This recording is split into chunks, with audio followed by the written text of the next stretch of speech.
यदि आप भी कलाई पर मोली या कलावा बांधते हैं तो आपको ये वीडियो अंत तक ज़रूर देखनी चाहिए। और यदि आप उन लोगों में से हैं जो कलाई पर मोली या कलावा नहीं बांधते या फिर बांधते हैं तो उसे कुछ दिनों के बाद ऐसे ही काट कर फेंक देते हैं या फिर निकाल कर ऐसे ही कहीं फेंक देते हैं, या फिर बहुत ज़्यादा बार कलाई में लपेट कर उसे बांधते हैं क्योंकि देखने में उन्हें अच्छा लगता है, तो आपके लिए ये वीडियो और ज़्यादा ज़रूरी हो जाती है, क्योंकि इस वीडियो में हम आपको बताएंगे कलाई पर मोली बांधने के या ना बांधने के क्या फायदे और नुकसान हैं। पंडित या पुरोहित इसे कलाई पर बांधते समय कौन सा मंत्र बोलते हैं और उस मंत्र का क्या मतलब होता है। और यदि एक बार आपने अपनी कलाई पर मोली या कलावा बांध लिया और कुछ समय बाद किसी कारणवश आप उसे अपनी कलाई से उतारना चाहते हैं तो उसके लिए क्या नियम बताए गए हैं, किस तरह से आपको अपनी कलाई से मोली या कलावा उतारना है, जानेंगे हमारे वीडियो में। साथ ही साथ हम ये भी जानेंगे कि कलावा कितने रंगों में आता है और हर रंग का क्या मतलब होता है। दोस्तों, वीडियो में आगे बढ़ने से पहले यदि आपने हमारे चैनल को अब तक सब्सक्राइब नहीं किया है तो कृपया उसे सब्सक्राइब करें और बेल आइकन जरूर दबाएं। बढ़ते हैं हमारे वीडियो की तरफ। मान्यता है कि मोली में देवी और देवता अदृश्य रूप में विराजमान रहते हैं। शास्त्रों में बताया गया है कि नियम के अनुसार कलावा कलाई पर सिर्फ 3 बार लपेटा जाता है। ऐसा करने से जो त्रिदेव हैं, ब्रह्मा, विष्णु और महेश, तीनों का आशीर्वाद मिलता है और साथ ही साथ सरस्वती, लक्ष्मी और पार्वती, तीनों देवियों का भी आशीर्वाद का लाभ मिल जाता है। कलावा बांधते समय एक मंत्र भी बोला जाता है, येन बद्धो बलि राजा दानवेंद्रो महाबला तेन त्वाम प्रतिबद्धनामी रक्षे माचल माचला। मोली या कलावा को कई स्थानों पर रक्षा सूत्र भी कहा जाता है। तो धर्मशास्त्र के विद्वानों के अनुसार इस मंत्र का अर्थ है कि रक्षा सूत्र बांधते समय ब्राह्मण या पुरोहित अपने यजमान को कहता है कि जिस रक्षा सूत्र से दानवों के महाप्रकर्मी राजा बलि धर्म के बंधन में बांधे गए थे, उसी सूत्र से मैं तुम्हें बांधता हूँ, यानी धर्म के लिए प्रतिबद्ध करता हूँ। इसके बाद पुरोहित रक्षा सूत्र से कहता है कि हे रक्षे, तुम स्थिर रहना।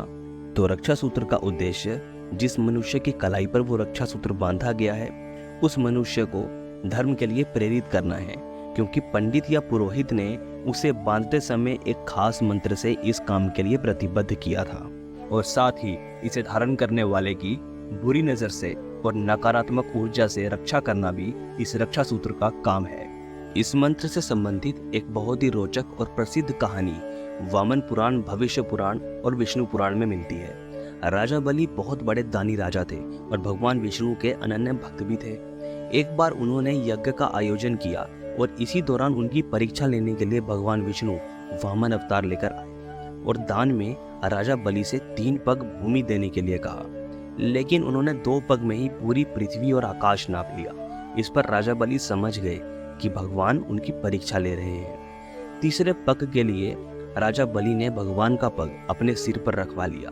फिर उन्होंने भगवान से याचना की कि अब तो मेरा सब कुछ ही चला गया है, हे प्रभु, आप मेरी विनती स्वीकार करें और मेरे साथ चलकर पाताल में रहें। भगवान ने भक्त की बात मान ली और बैकुंठ छोड़कर पाताल चले गए। उधर देवी लक्ष्मी परेशान हो गई। फिर उन्होंने लीला रची और गरीब महिला बनकर राजा बलि के सामने पहुंची। राजा बलि ने महिला की गरीबी देखकर उन्हें अपने महल में रख लिया और बहन की तरह उनकी देखभाल करने लगे।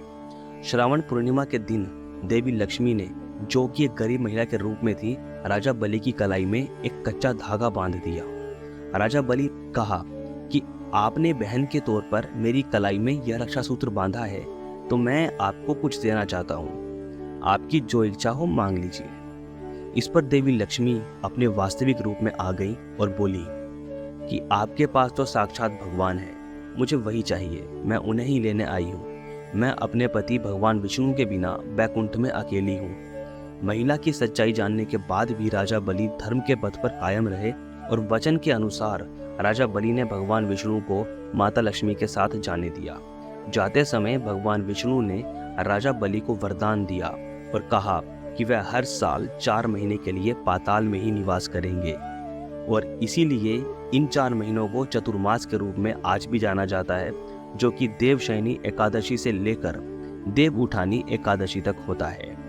वैसे तो ये पवित्र धागे विभिन्न रंगों में मौजूद होते हैं, लेकिन इनमें से ये 5 रंग लाल, नारंगी, सफेद, काला और पीला मुख्य तौर पर देखने को मिलते हैं। इस वीडियो के अंत में हम आपको बताएंगे कि यदि एक बार आपने अपनी कलाई पर मौली या कलावा पहन लिया और कुछ समय बाद आप उसे निकालना चाहते हैं तो उसके लिए क्या नियम है और किस तरह से आपको अपनी कलाई से कलावा निकालना है। इसलिए वीडियो के अंत तक बने रहें।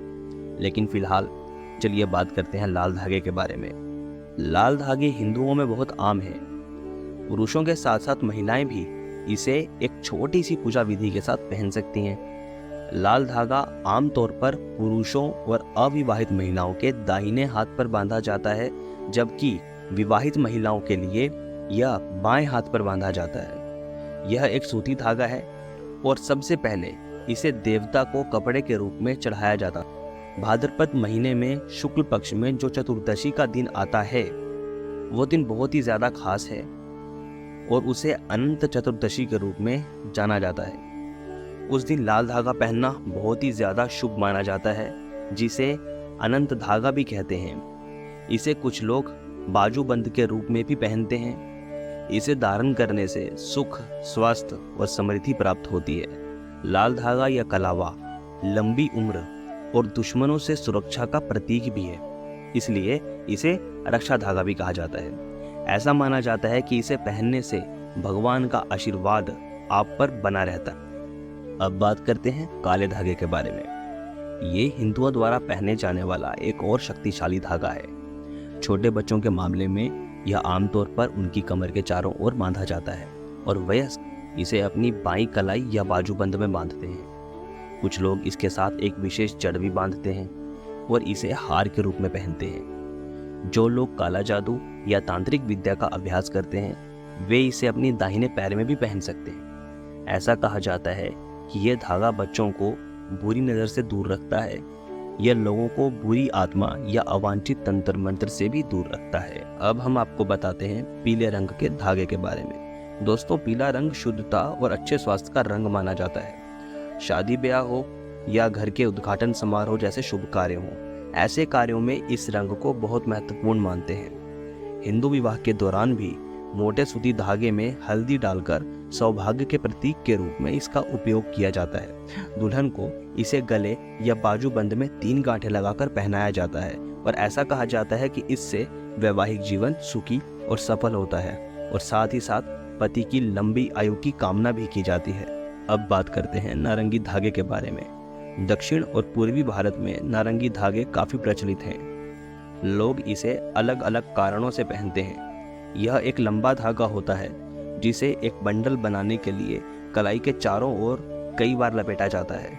ऐसा कहा जाता है कि यह प्रसिद्धि और शक्ति लाता है और साथ ही व्यक्ति को सभी बुराइयों से भी बचाता है।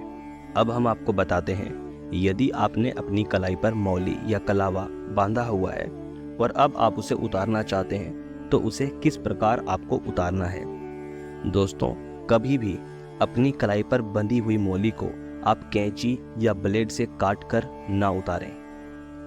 आपको हमेशा उसकी गांठ खोलनी है।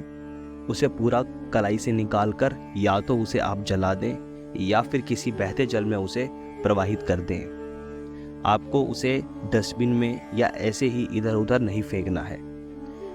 आपको उसे जलाकर या जल में प्रवाहित करने के बाद स्नान करना है, क्योंकि एक लंबे समय तक आपकी कलाई पर बंधा होने की वजह से उसमें आपकी ऊर्जा रह जाती है और यदि आप उसे ऐसे ही डस्टबिन में या इधर उधर फेंकते हैं तो तंत्र मंत्र के द्वारा आपके साथ अनहोनी हो सकती है। इसीलिए या तो उसे जलाना है या फिर बहते जल में प्रवाहित करना है।